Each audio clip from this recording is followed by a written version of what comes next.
করতে চাই যে আপনি যে বললেন, খালেদ ভাই আপনি আপনার প্রশ্নটা আরেকবার করেন। আচ্ছা, আমি আপনাকে বলতে চাইছিলাম যে এইটা যে সরকারের বা রাজনৈতিক দলগুলির মধ্যে আপনি আসলে এই যে মোরাল পুলিশিং বলেন, ব্যক্তির অধিকার ক্ষুণ্ণ করার কথা যেটা আপনি বললেন, বা দুর্বলের প্রতি আক্রমণের কথা বলেন, শুধু নারীর প্রতি না, যে কোনোভাবে যে যখন সংখ্যালঘু, সে যদি এখন আদিবাসী হয়, সে যদি এখন গরিব মানুষ হয়, সে যদি এখন পাহাড়ি হয়, মানে সে যেরকমই হোক, মানে তার নারী হইতে হবে না, সে দুর্বল হইলেই যে তার প্রতি আক্রমণ।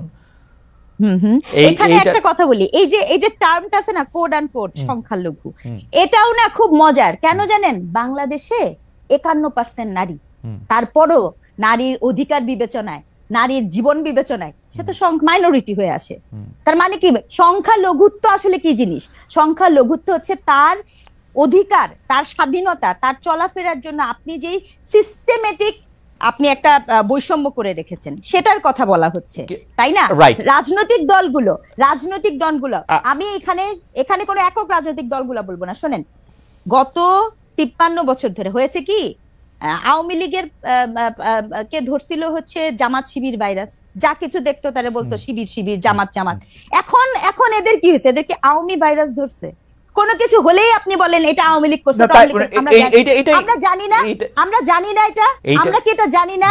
আমরা তো বাংলাদেশে 15 বছরের এই গল্পটা জানি না। রাইট, বাংলাদেশের রাজনৈতিক বাস্তবতার মধ্যে আসলে আমি এটা করতে পারি নাই বা আমি এটা পারি না, এটা বলার কোনো চল নাই। এটা আওয়ামী লীগ ভুল করছে, আওয়ামী লীগের সময় এটা জামাত এবং বিএনপির উপরে দোষ চাপানো, এটা এইরকমই ছিল। কিন্তু আমি প্রশ্নটা একটু করি ডক্টর স্নিগ্ধা, আমার এই পর্যায়ে আপনার কাছে প্রশ্ন হচ্ছে যে আপনি বলছেন নয়া রাজনৈতিক বন্দোবস্তের মধ্যে আপনি একটা স্বপ্ন দেখতেছিলেন, কিন্তু নয়া রাজনৈতিক বন্দোবস্তের মধ্যে আপনি কোন জায়গায় এটা পাইছেন যে ব্যক্তি অধিকার ক্ষুণ্ণ করা হবে না?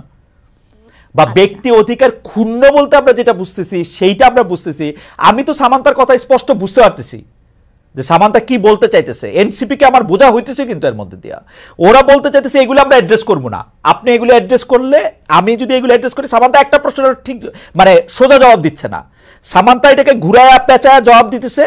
কারণ হচ্ছে যে সে জানে তাকে পলিটিক্স করতে হবে, সে আমি যাকেই জিজ্ঞেস করি সে এরকম করেই বলবে, কারণ এটার মধ্যে তার ব্যক্তি অধিকারে ঘোষণা কইরা যে রাজনৈতিক বন্দোবস্তের জায়গা, সেটার জন্য আমরা তৈরি কিনা সেই প্রশ্ন আগে, ওরা তৈরি কিনা সেই প্রশ্ন করার আগে। আপনার সেরকম মনে হয় না যে কেন কেন ব্যক্তি অধিকারের প্রসঙ্গটা আপনি কোথায় পাইলেন? কোথায় ওরা বলছে যে ব্যক্তি অধিকার নিশ্চিত করবে সবার? বলেন না। আমি কিন্তু এখানে কোন নাগরিক পার্টিকে, এনসিপি কে প্রশ্নটা করিনি। আমি বলেছি যে স্পিরিট থেকে আমরা এই যে একটা অভ্যুত্থান, বাংলাদেশে তো একটা অভ্যুত্থান হচ্ছে, গণ অভ্যুত্থান হচ্ছে, সেই অভ্যুত্থানের একটা স্পিরিট